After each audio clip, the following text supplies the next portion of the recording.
Welcome to Diversity Conversations, where we engage in thought-provoking dialogue to identify leadership solutions to today's most challenging conflicts. Stream live each week, Saturday 9:30 a.m. to 11 a.m. Hosted by Diversity, Equity, and Inclusion Strategist and CEOs Eric Ellis and Tommy Lewis. Join us and add your voice to this engaging diversity conversation. Good morning, Greater Cincinnati, Northern Kentucky, the United States, and the world. My name is Eric Ellis. I'm the president and CEO of Integrity Development Corporation, and I'm joined this morning by my good friend and brother, Tommy Lewis, president and CEO of Make It Plain Consulting. Good morning, Eric. Yes, sir, Tommy. Keep making it plain, my brother. I appreciate that, man. How's your week been? Yeah, week's been good. Had a short week. I was off on Friday. Take care of some personal matters there. Okay. No problem there. But my team here at the office throughout the course of the week, phenomenal team, as you have yourself. I want to shout out my team too, not as much by way of their names because they're behind the scenes people, right? And they prefer to remain that way. Right. They're all about getting the work done. Right. So I want to shout them out to say thank you for getting the work done. Eric, last week and the last couple of weeks, we've had clients who have kind of moved the goalposts at times. There's some scope creep. We're doing more than the original scope. And so as we were trying to put a bow around particular projects, all of a sudden is, can you conduct another 6 focus groups, right? It's like, sure we can. But we were challenged with getting the previous 10 because people were not coming, right? And so, an additional 6 to get 2 or 3 people per focus group doesn't make sense. Right. But that's not our approach. Our approach is, yes, we can. Right. And so then yes, we can. I love that. Yes, we can. Thank you, Obama. Then I had to turn to the team and like make it happen so that we can. So the week was good. It's brittle. It's brisk. As I often say, it's downright cold. And so my last piece, Eric, is I want to acknowledge our family members and friends who are without home and shelter during this time. That's good. My office is in downtown Cincinnati, and there are a number of occasions where I see our brethren without. And as the weather is what it is, I jump into a warm car, a warm home. I have warm clothing, and that is a blessing. So I would like us to always keep in mind in our prayers and in our actions to cover our brethren who are less fortunate. Right. Appreciate that. Tommy, had a great week. I also appreciate my staff greatly and my senior consultants greatly. And those relationships don't come without challenge. One of the things that I love and don't love, Tommy, is that as we continue to educate and teach and continue building up new research, as both you and I are doing on a regular basis, I don't know about you, Tommy, but it always challenges us. Yeah. It challenges us to live up to the things that we're teaching. Yes, sir. And so I've been teaching about psychological safety and all of that in the 4 stages, man. And then all of a sudden I have to keep looking at myself and saying, are we perpetually creating that kind of environment for everybody? And even when you feel under pressure, and even when you feel, I don't know about you, Tommy, but every once in a while, I have a pity party. Yes, sir.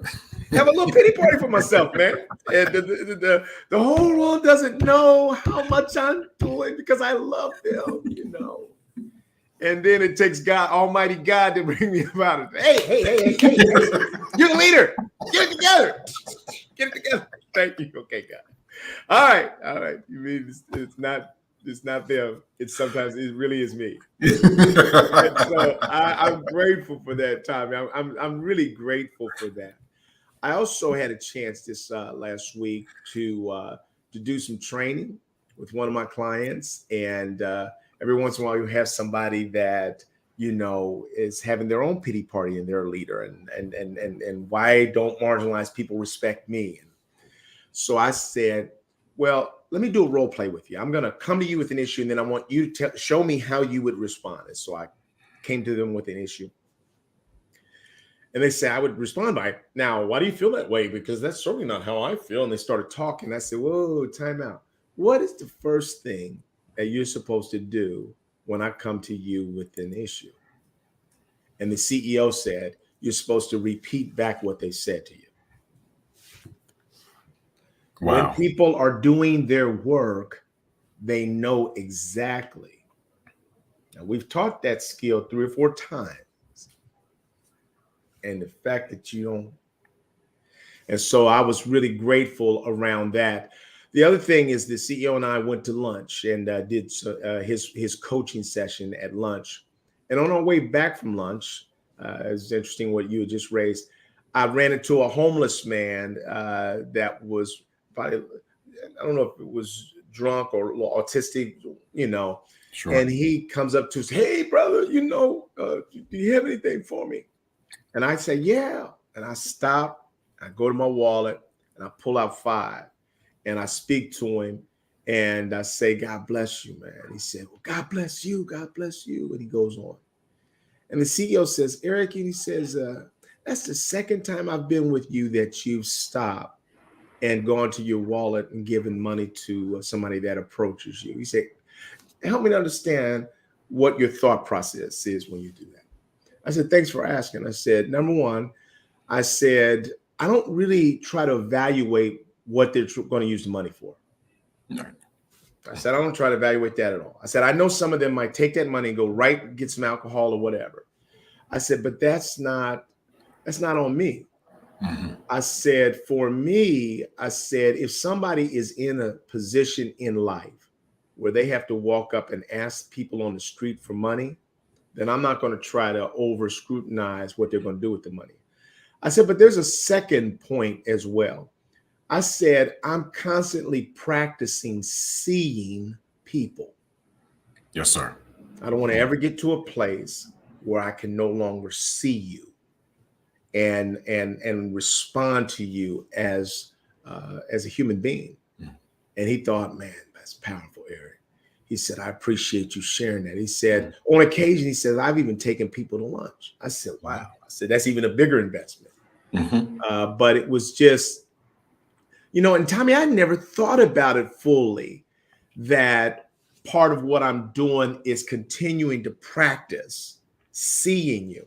I'm never going to get, because I think that's what happens with blight and poverty and homelessness. Gentrification is about getting the ugly out of our sight. Yep. So that we can see something that's pretty. And I think that's not a valuing of all human beings. And Tommy, we have to keep working that. Now, I don't recommend what I do for all women, Sure. who may not feel as safe in the situation, but for me, I'm grateful to be able to do that. And then sometimes I might even give people some contact information for churches and things like that. There's just but it's a big world out there. There's all kind of things that are going on, Tommy. You're right. When it's cold, man, and people are just out there on the street, they're struggling, and we have to be able to see each other. Eric, thanks for sharing the story. And I think you're spot on with not necessarily judging people when they're asking for assistance, help, or guidance. Because when you were sharing, it reminded me of a real life story with myself very quickly, that I'm in Nashville, Tennessee. I just got laid off from Fisk University. They were going through a leadership change and actually reducing classes. So my class was going to be, my 2 classes were going to be eliminated. So I was going to be without a job. And I was working at a hotel as well, part-time. We were going through transition there. So I was going to be out of my second job. Mm-hmm. And so I had a small little car. It was a Sentra, I think. And nonetheless, I remember that car breaking down. And I'm still trying to get to my second job. I hadn't been terminated yet. And my job was about 8 miles away. It was a 10-minute drive but it was 8 miles away. And I remember literally catching a bus, getting to a place where I can jump off, and I had no money at all. Mhm. I mean, none. I was Right. behind rent 3 Yeah. months, Yeah. right? Yeah. All that. And I remember humble pie going to someone, not trying to look sad because I had my pride, I Yeah. had my ego, Yeah. but I needed a dollar, right? So I can go make $10, Right. right? Literally. Right. And I remember it was a white gentleman, Nashville, Tennessee, born and bred in Nashville. And yeah, he broke me off like $10, right? Mhm. And Mhm. he doesn't know that lasted me for a whole week Right. getting to and from work. Right. And so he could have looked at me as a young African American, I had my a little Sears sucker suit on and all that good stuff. Mhm. But if it's a different look or a different aroma, odor, approach, we never know the circumstances and events that put people in that moment. Right. And likewise, everyone that looks like they got it going on, Right. it's not always right, Nope. right? Jumping out the nice expensive car, living in a nice neighborhood, got the clothes going to work. And we have known people to say, that's it for life for me. Right. Wait a minute, you have everything. Right. So it may seem. So I love what you said about not judgment, man. I'm in a particular space this morning, Eric, that I know we have some topics we want to talk That's all through, right. invite our community, Right. and I'm at a point of speaking however I feel today, I like uh, and we're gonna do it. We're gonna do I it. like Yes, that, sir. my brother. I appreciate that. And I appreciate that the transparency there as well, because at any point in our lives, until we ring that last bell, we can be up, down, somewhere in between. And I think that the way that you and I seek to live our lives is that we see our lives as a bank account, Yes, sir. and you're constantly trying to make deposits into that bank account of life. Uh, just in case you might have to draw upon that Yep. at some point. And if I need to draw upon that and there's nobody there, well, you just keep surviving. I Yes. don't do the one to create the other. I do the one because it's right. And then if I'm able to take advantage of the other, if I'm fortunate enough, I'm going to say it that way. If Yeah. I'm fortunate enough to have a few Tommy Lewis's, Terry Cooley's in my life that I can call on and say, man, I'm down. Can you help me? Man, Yeah. I'm a grateful, wealthy individual. Yeah. And I want to be that kind of friend for others, man, because we live in a cruel world if you're in need, Tommy. Tommy, if you're in Yes. need out here, man, it can be a cruel world, man. People don't want to talk to you, they don't have the time for you. And I never want to be that person because it can also be lonely out here. Yes. And what I am grateful for is that God has given you and I the eyes to see people Yep. and the means to be able to be helpful. But all of that could also dry up, man. It feels like quickly. Yep. And you can be looking around and hustling again, Yes. and we're trying to stay away from that lane. Well, what we want to do this morning, Tommy, what you and I have been talking about for a while, is really looking at the skill set that we've had to develop of being, in my language, diversity critical thinkers. And we define diversity critical thinkers as people who are able to look at complex things and understand multiple perspectives. People who are able to see the legitimacy of perspectives that are different than the one they have.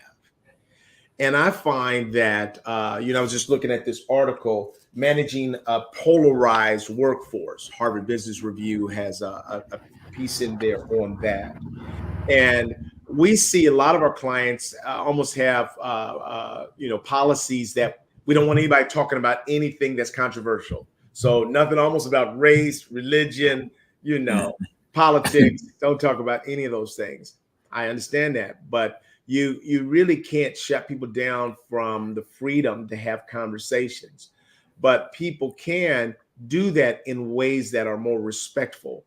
And what I thought you and I could do this morning, and maybe we'll do this over time periodically, is really look at some of the hot button or hot topics and see if we can't look at how do you seek to understand the multiple perspectives that exist around that.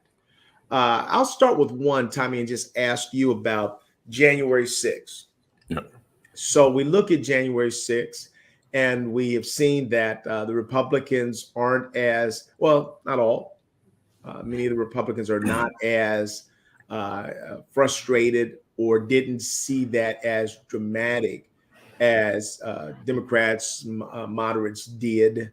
And as you look at January 6th, help us to understand what you know about the different points of view that exist. So first, I think January 6th was literally the chickens coming home to roost. And what I mean by that is that here in the U.S., at least from my point of view, when I look at the television, read the news, get my feeds through social media, these type of things happen in other countries and in the other worlds, whereby there are individuals of that nation who attempt to disrupt, if not run a coup of government, of leadership. And so on January 6th, this was happening in the United States. I had never, ever, ever experienced that. Right. I was watching something on television in awe, in shock. Right.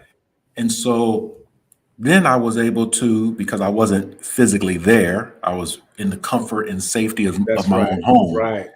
I was able to look back and, whatever was showing up on the camera, on the TV, based on what the camera was shooting, I was seeing, for the most part, white men who were angry from a mindset perspective first, and maybe from a political perspective second. The mindset that I saw, Eric, is that this, whatever we call ours, is ours. This land, this country, this government, this definition of peace, happiness, right, rules, orders, all of this that we deem ours is ours, unquestionably. And so I just saw a dogma. I just saw a mindset of dogmatism that it wasn't even about, it wasn't about the audacity to take over the government. It was about the ownership that I can and the privilege. Right. And then finally, what I also saw was on the other side, those who were within government, individuals, either protecting the individuals who are legislators or whatever the case may be, or protecting the building itself. And some people may say democracy. I saw a bit of an acquiesce and kind of a bias. I just saw a few months earlier where there were in the same city some protesters who was standing outside of the White House, and they were masked, they were gassed out for someone to walk across the lawn and raise a Bible upside down. I saw that. Right. But then I just saw these thousands of people just take on physically and with harm into this property. So I just said, I think we, in that moment, January the 6th, was a awakening that there's always and will always be this undercurrent of a mindset that this country, United States, is absolutely a white Anglo-Saxon Protestant country at the end of the day, and everyone else is just renters of this space. Right. And I would say that as I've listened to people that may have been there talk about January 6th, for me, here's what I have come to see them as believing. Many of them believe that government has, that there is a conspiracy to hold down conservatives, to take away their power. Uh, I think that the individuals, many of them that were there or supporters of those that were there, uh, just couldn't fathom that President Donald Trump had lost the election.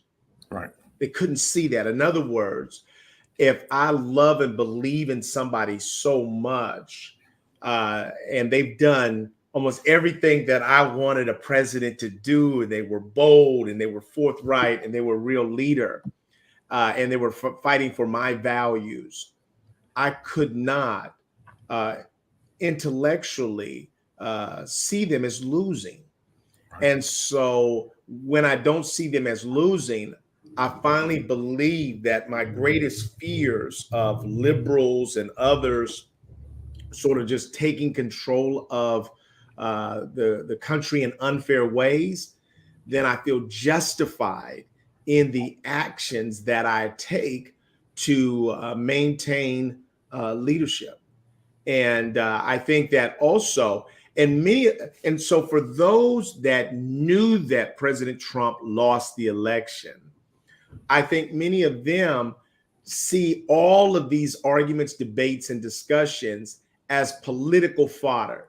And so it's like, I say, you had Black Lives Matter for a whole summer or whatever, and you all protested all over the country, and somehow that was a badge of honor what you all did. So I'm not going to now all of a sudden say that what happened on my side was bad. And so I think that too many people get into minimizing the things that my side does and then maximizing the things that your side does. And so one of the places that we're seeing this now, and I'm certainly interested in your view on this, is looking at President Trump and all of the top secret documents, all the documents that he took and wouldn't give back, and how long that played out. And then all of a sudden, Biden comes under the same kind of thing. Certainly, we know all the arguments that Biden cooperated with the Justice Department. He'd take as many documents. He's letting them come into his places voluntarily.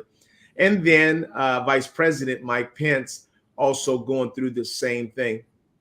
Tommy, what are people seeing in terms of their emotions? What do you see from people when it's their person, then it's the other person? What do you see, and why do we see that? So I think people are seeing that the role of the president or higher elected officials, that there's a disconnect, that people see them as on a pedestal with high regard, high integrity, high discipline. And at the same time, they don't see them as actually working. Right. I want to call that out, Eric, Right. because typically, I don't care what it is. If you're an attorney, if you're a medical doctor, if you're a consultant, and you're privy to top secret, very confidential information, you're not simply reviewing or analyzing or educating yourself on that content in the confines of a 9 to 5 hour. Right. We all are taking a few things home. Right. Right. And so this is par for the course of every president of the United States, Tommy, since the first one. Right. Right. Right. And that everything wasn't in one place. Right. Secondly, that these documents, this information, anything and everything is stamped confidential or classified. Right. Right. Right. So the other piece is that individuals are looking at the president, and they're looking at President Trump and his refusal of simply acquiescing to the request from this political arm, this judicial arm that he and his backers do not respect. Right. So he says, I don't need to give you documents that are privy to me, Right. right? And then from his perspective, he maybe thinking at the end of the day, I have these documents so I can develop some leverage, Right. right? Because there's Right. post-presidential Right. Donald Trump. Right. And then this happens with Biden, and now, vice president, and there are many other people that are Right. scrambling Obama and probably too, shaking. you Yeah, know. absolutely. Right. And we have to remember that even before this most recent election, that excuse me, Biden has said that he probably has some things at home. People tend to forget that he said that I have some classified information home. We all do, all of the officials, Right. right? Right. And now, we're got the FBI and everybody else going and searching homes, and Right. we're giving it up, and some of that stuff has been there for, in Biden's case, some of it 12, 16 years. Decades since he was in the Senate. Yeah, since he was in the Senate. Right. And right? so let's rise up. Good morning, Rochelle. Thank you for joining us. But let's just rise up, because what we're talking about is how people, what's helpful thinking for us. If we are looking at the work that you and I do, we can't simply come into organizations with only our perspective Right. and not understanding those who may even oppose the work that we do. We have to understand why they might oppose the work that we do, and what are some of the legitimate concerns that people might raise. So as we look at this area, I enjoy putting a microscope on my own feelings, thoughts throughout the process. So I reflect on how I thought about it when President Trump was the one. So I was like, that's consistent with Trump. Trump's just going to do whatever he wants to do. He's probably got, he might even have some nuclear secrets and things like that. I'm not sure if I can trust that this guy might not be selling things to other countries. That's all my mindset. And I'm really feeling like it's understandable why they had to raid Mar-a-Lago. And hey, bro, you got to get that stuff back. That belongs to the people. And then I saw how I responded to Biden. First reaction was, Biden, because you don't mind if the other side is on the hot stove, Right.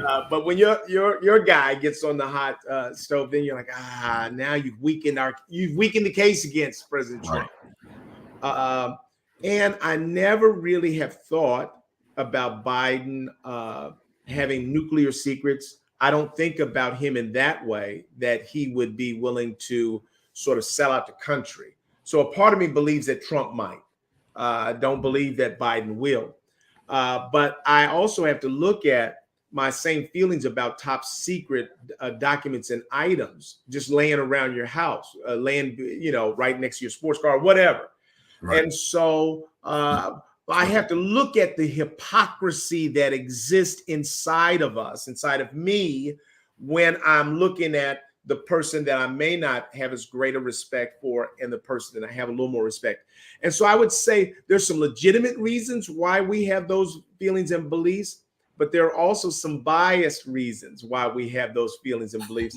And then I was finally put to ease when Vice President Pence had the same issues. But then it caused me to look at the whole thing in a different with a different lens, the one more like what you were saying, Tommy. I had to realize, hey, it's probably likely that every president has some kind of top secret documents, because anything can be labeled top secret if their name, their signature, anything gets on it, then it begins to be secret or top secret, because it lets people know what our number one leader is thinking, strategizing, their perspective, their way of thinking. So, but that's the thing that we want to try to help those in our audience and our community to be able to do, is to look at and to scrutinize what's happening in the world. How do I feel about it? Why do I feel that way? Who's on the other side? And then what's legitimate on the other side of my perspective? Why is the process of trying to understand, become a diversity critical thinker, why is that an important thing for you and I in our work? But why is that also important for the average person in the community, in the workplace? We have to understand and measure our emotional response to events and situations. So what does that mean? When we agree with a perspective, a viewpoint, a way of doing things, attitudes, behaviors, etc., when we agree with that, our emotions are aligned and tied with it. So our emotions sometimes can drive us to continued agreements. Sometimes our emotions can have us literally step back and say, "That's exactly what I thought. I'm in agreement." When we are interacting with that difference, that different mindset, that different view, we have a different emotional response. So to be a diversity critical thinker, we have to interact with that difference.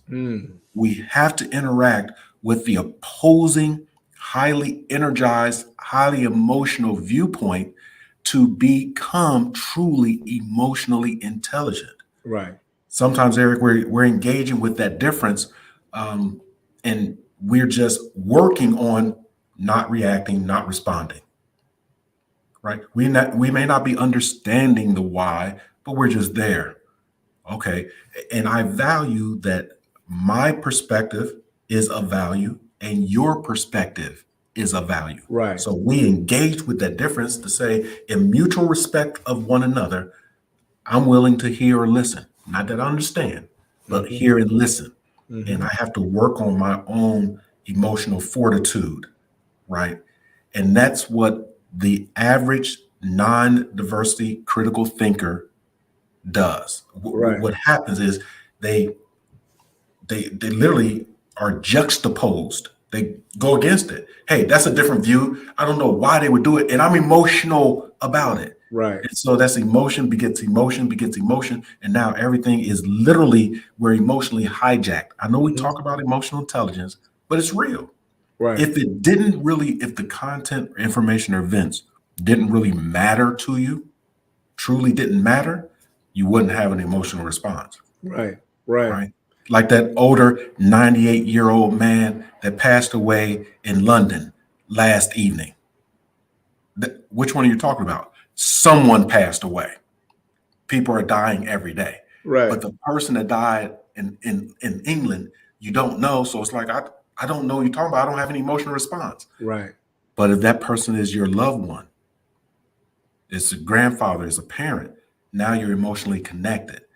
This is the same thing on the political side. Folks are becoming more and more emotionally connected with their viewpoint, and it's becoming part of their identity. Even now more than ever, being conservative, being liberal, being Republican, Democrat, it's part of their identity, even above their race, nationality, ethnicity, gender. No, it's what's my mindset. It is literally, Eric, what folks used to say 10 or 15 years ago about diversity work. We need to have diversity of thought. Now we're getting the diversity of thought, and other people are saying, you don't think that, do you? Right. Right. Yeah. Right. And it's interesting. There are some topics in some areas where you can't even really voice an opposing perspective Yeah. without potentially getting canceled. And so, what is canceling about, Tommy, in your view, when we look to cancel people? There are multiple ways of looking at it. Sometimes we would say that you need to be canceled. In other words, you have the freedom in America to say what you want to say. The challenge is that you also have to stand behind it. That if what you say offends people, then there can be a potential backlash or cost related to that. And so say what you want, but you might also then have to take the hit of that. But then there's others that feel like, cancel culture, they come up with that name until it's something against them. Then all of a sudden, we understand Exactly, why Eric. people should be canceled. Yeah, that's where I was going. Ultimately, people cannot really be canceled, right? They really can't. Right. What it is the visibility of one person or a small group of people with the masses. Right. And that cancel culture is to remove your visibility from the masses. Mm. So if you say something or do something that I believe is offensive, I believe it's derogatory, I believe it needs to be quote unquote canceled, we will work in concert to Mm. remove you from the visible mainstream television set. Mm-hmm. The revolution will be televised, right?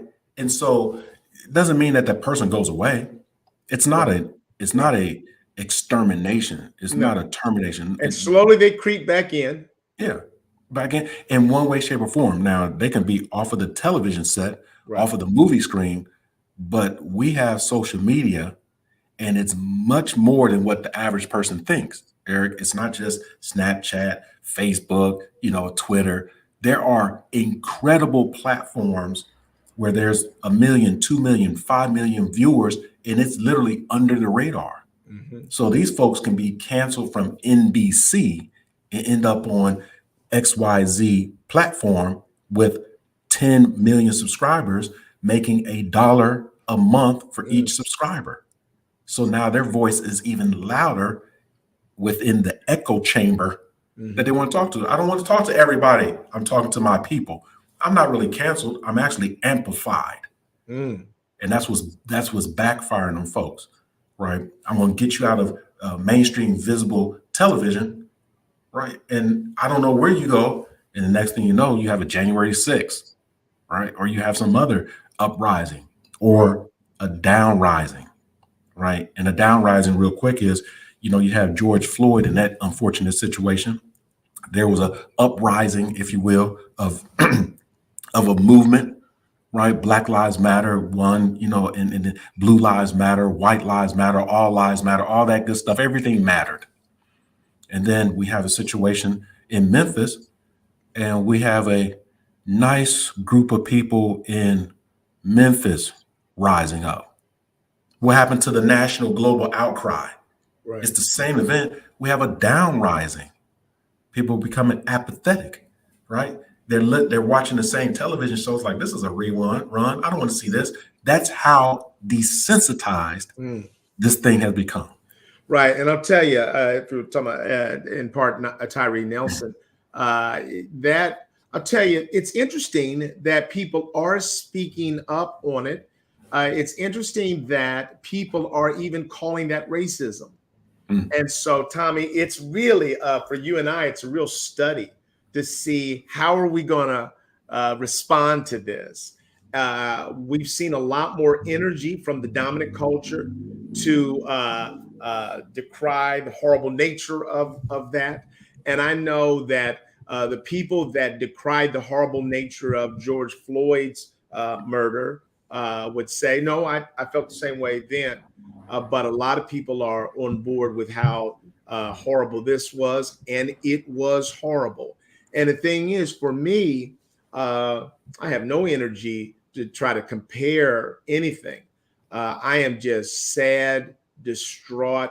Tell me, I couldn't even watch the whole video, man. It was just so tragic to see the way that they beat that young man and to see how little his life meant to them and how callous they had become to humanity. But I really do believe, in part, Tommy, that this might be the bridge across which real reform might be possible. Because I think that when the officers are white, the victims are black, then we get so polarized in our country that we can't make any progress. But if the perpetrators are black and the victim is black, then we might be able to stomach the important reform that's needed. And I would say I'm not on the bandwagon that all police are bad in any stretch of the imagination. I think we absolutely need law enforcement. The majority of them do, do a good job. They are trying to do a righteous job. I believe that we have a lot of things that are broken in the law enforcement system, Tommy. And for example, I believe that if you are a police officer and you make a mistake that out of fear of whatever that kills somebody or injures somebody severely, I'm not sure if jail time is the right response for that. I think that it might say that you can no longer be a police officer because of that. But if we make a mistake, a true mistake, always punishable by jail time, then I think we set up a scenario where we're never going to get the truth, because there's a risk every day that I might make a mistake. And if my mistake is going to land me in jail, then we begin to develop a culture and a community that says we don't tell the truth because there's no incentive to do that. So I think we have some work to do there. Then I think we also have some real structural work to do to root out these killers and bullies that probably exist in every police force in the country. And we've got to go at that aggressively and try to dismantle that. And then we got to find a way to encourage young people, new people, people that have great verbal facility and emotional intelligence to become a part of law enforcement. Yeah. And I think that we're stuck here because we're only talking in big sound bites, in sensational ways. And I think solutions are found in nuances, and they're found in common ground and listening to one another, which is hard for us to do. Eric, I agree with a lot that you share. There's one area that I will push back a little bit. I think that in the space of the situation and events in Memphis, with the majority, if not all, of the officers being African American, if that will impact and influence reform. Right. I don't think it will. Yep, I don't think it will. Okay. And the reason why I don't think I can accept that. Yeah, I don't think it will, because I believe that the system of policing in the United States is a deeply rooted institution, Absolutely. and which is, for the most part, governed by unions, be it the police unions and chiefs, et cetera, from across the country. And as we look at particular police departments, you may have a significant number of African American officers in Memphis, in Atlanta, or even minority police officers in Los Angeles, in New York City. And that's across race, that's across ethnicity, nationality, et cetera. Irish, German, Italian, all of them are officers from different walks and backgrounds. And so the African American officers in Memphis, I believe it's going to be addressed and ultimately focus on the Memphis Police Department. Mm-hmm. I don't think that any actions truly are going to go outside of Memphis when there is reform. I believe there will be some reform, and land in cities like Louisville, Savannah, Georgia, Topeka, Kansas. I don't, particularly if it's a police department where it's 99.9% Caucasian, Right. and there's cognizant dissonance, right? That was a situation over there in Memphis. Right. But for us in our department, in our community, which is 95, 99, 100% white, nope, we're going to stay par for the course. And we're not going to disrupt this institution that is a few hundred years old. Right. Right. And I would say, Tommy, that that's most likely where we'll land, because policing almost from its inception was developed to police marginalized people and people of color. I mean, that's a bunch of why it came into being in existence. And I would say that we have some challenges in this space because we don't really care about what happens to people, of brown and black skin. Sort of collectively, we don't have enough institutional passion to deal with it. I don't want to say that people don't care, because then everybody takes exception to that. No, I care. Yeah, we all care, but we don't care enough at an institutional level to weigh in on designing solutions that would facilitate it no longer recurring. Terry asked what would happen if the victim would have been white. I think there would have been probably even more expedient action taken. I think that we would be showing everything all the time around the clock in ways that would vilify in a bigger way even those black officers. And that's not as likely in this country because people know that there is a greater price to pay if you hurt, kill someone, a group that we see of greater value. And I those think, things are hard for people who aren't thinking much about this. yeah, They just don't believe that the world exists in difference.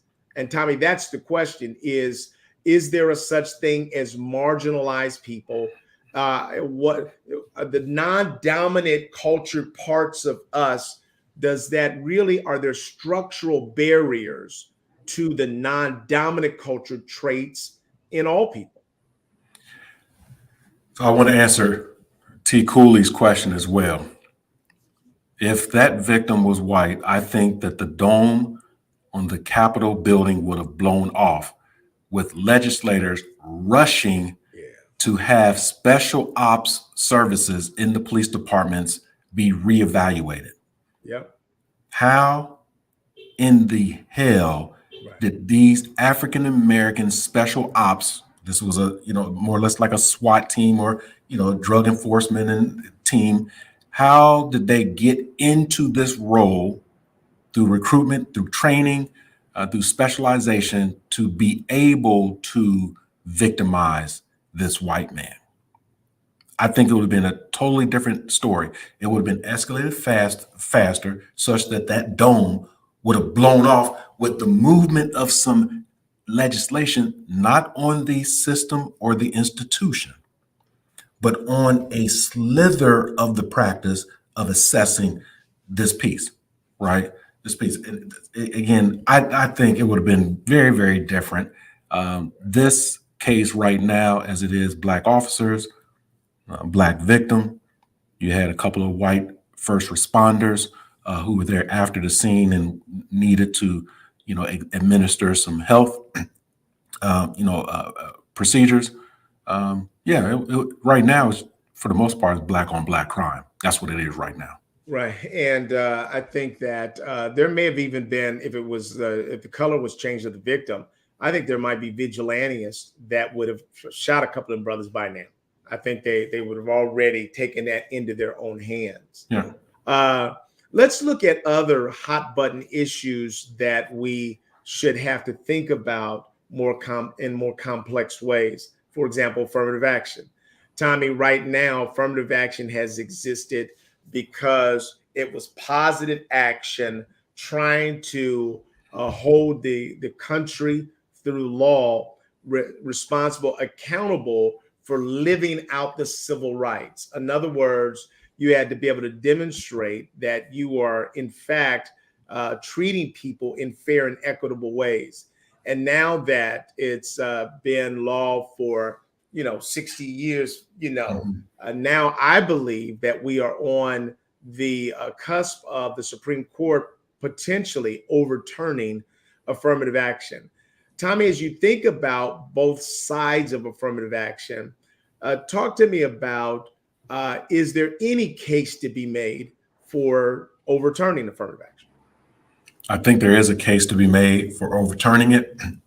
And the case is not only today, in most recent years, but I will project in the next several years, 5 to 10, maybe even 15 years, we being this country and employers, still be hand-strapped for talent. There will be a war for talent. There's a labor workforce, and the labor workforce is due not only because of numbers and quantity, but its skill set and quality. And what I mean by that is not competence, right? It's that we have a number of trades jobs that are going unfilled that really help this world in America operate. Right. And we've gone through a period where we've spiked in our technical training, right? And our specialty education, that those jobs are being, captured by Google and the techs, and that they're experiencing their issues now. But there's still a war for talent for folks who want to do the menial but necessary jobs. And so the overturning of affirmative action is saying we need all possible bodies, right? Those who argue the overturning of affirmative action I think, will be from the viewpoint of a biased viewpoint. And that biased viewpoint is that when we talk about talent, we're talking about white people first. We're talking about the majority or dominant culture first. And then we'll talk about the marginalized and secondary talent, such as people of color, right? And so that's their viewpoint. Again, we were looking at affirmative action not to level the playing field, but to see if there was validity to identifying people of color to be able to operate in these roles that we have identified. And the jury is still out only because we didn't have the volume.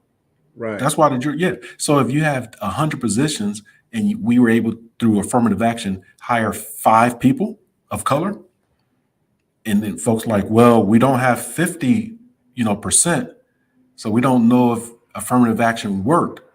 We don't, because we don't have the volume, the numbers. We're still looking at, in this country, people of color, say blacks, 13%, Hispanic, maybe a 14 or 15, maybe 16%, Asian, who can identify as Asian and or white at times, right? They're at 20%. So at the end of the day, the argument to dismantle affirmative action, it's going to happen. The alternative case is truly, where's the workforce and employers? Where are we going? Mm-hmm. The tech industries those bubbles are bursting, right? There was a big rush of opportunity during COVID. Everything went electronic and everything's cyclical. So now they're falling off, and those folks are looking as well. Right. Entrepreneurship is increasing because people are just making their own way, not trying to be multimillionaires, trying to make a comfortable living and just staying in their lane. And now we have that increase in entrepreneurship. Right. So affirmative action doesn't even affect them, Eric. Right. If we look at, in layman's terms, affirmative action looks like this, that the government says that because of historical practices of discrimination against multiple protected classes, that sometimes we have said we've got to give extra points to marginalized people to offset the penalties that they face as a result of their race, their gender, in some places their sexual orientation, religious beliefs. And so to overturn that is to say, we no longer think that it's right to give you any special set aside of jobs or the points on a test, that we now believe that affirmative action has been in place long enough, that there's a level playing field, and that everybody should have the same opportunity, and that we should no longer judge people by race. So funny that that's the argument that will be used to dismantle it, is that we should not any longer judge people by their race. And I'll tell you, Tommy, for me, I believe that as we continue to do overreaches in government and everything else, I think it accelerates the pace of change. So there's a part of me that says, hey, do it. Do all the things you want to do, because you're only going to accelerate the pace of change, and you're going to give energy to the voices of freedom and justice, because the country is not, this is not our grandparents' country. Ken says affirmative action simply says, be fair. But there's so many people that have that story of my uncle would have been a police officer, but they had to da da da. My aunt, she would have been promoted on her job, but they had to promote, some marginalized person. And I think that certainly there have been cases where people have mismanaged affirmative action, and that is not right. But I think Absolutely. the greater problem is the structural racism, Yeah. sexism, isms that exist. I'm going to ask you something on the heels of that, Tommy, because what we're seeing today is the conservative think tanks have a whole agenda against DEI. And we see Governor DeSantis in Florida has got legislation against the woke agenda. Um, but here's what's interesting to me, Tommy, and I just want your reaction on this: that the conservative think tank wants to oppose the DEI agenda against, the efforts that go against structural racism and structural isms, but then they want to believe into promulgate, I think that might be the word, that liberalism is a structural problem. I mean, that's shocking to me. How can you say that racism and classism and sexism aren't structural, but liberalism is? And so that's just you would be a think tank and want us to believe that there are no structural efforts going on against people of color and women and others, but there is something going. And I believe that, to conclude on this, that there's structural racism and there's liberalism. I believe that that's real as well. So I don't have a problem with recognizing that there are multiple problems. Eric, without getting into the weeds, from my perspective, at the highest level, it is simply an effort to move the goalposts. We're just squirreling. That's what it is. So we have to subjugate and victimize a concept or an ideology or a belief, maybe even a practice of DE&I, diversity, to take the uniqueness of every living soul and how they show up in the workplace, their spiritual place, their non-spiritual place, their living space, their family and communal space. Those are the uniqueness. Not people are not the same. Inclusion is how do we leverage that uniqueness, particularly in the workplace, that will increase profit margin, profit share, that will increase quality of service and service delivery, that will increase the need and the demand. So the need is always increasing, the demand, but the service to that need. How do we do that? Through inclusion.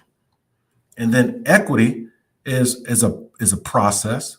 Equity is a process that we examine other systems to ensure that there's fair. I'm using the word equity in the word equity, but equitable treatment for all, not some. Now, that word all is offensive to folks who are linearly thinking, right? We don't want equity for all.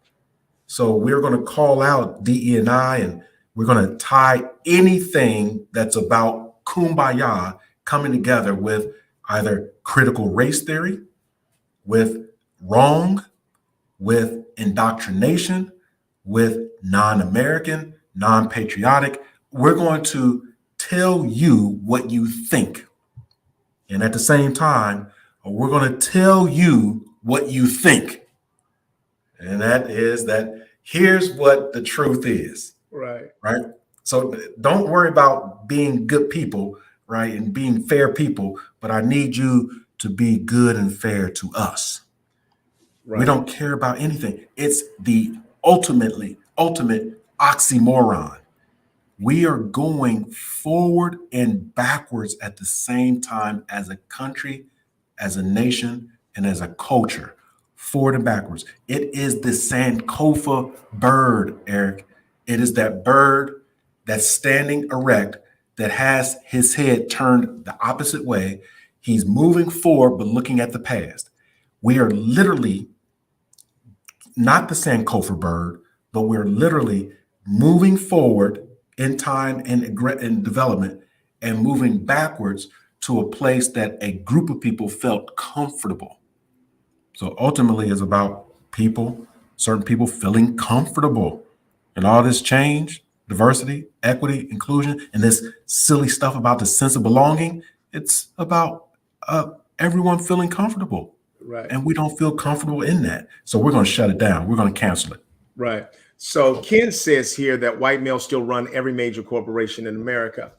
And so I ask you, so Tommy, that's a reality. But as I've said to you before, as I look at our industry, my father and his contemporaries created this industry. And yet, the people who are making the most money in the DEI industry are white.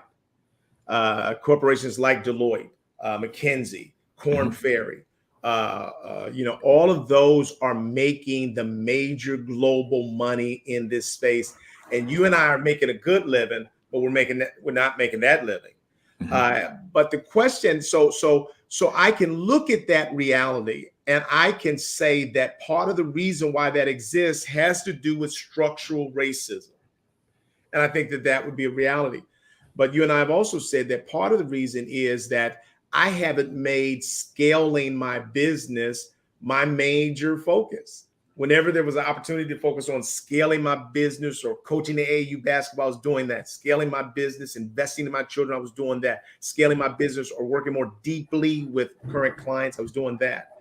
And so I know that I have to take some responsibility for the level of success that I've achieved based upon my priorities.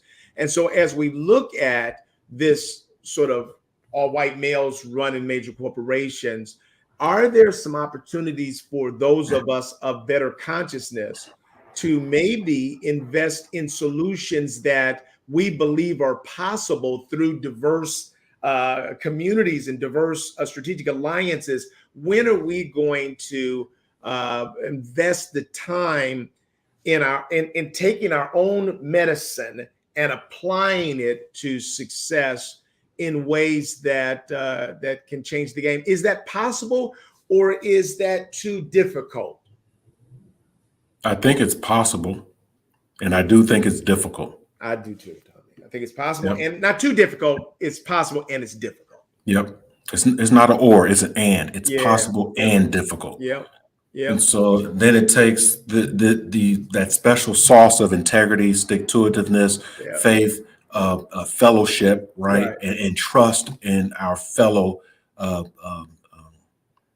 sufferers and our fellow aspirers. It takes that faith. It is doable and difficult. Right.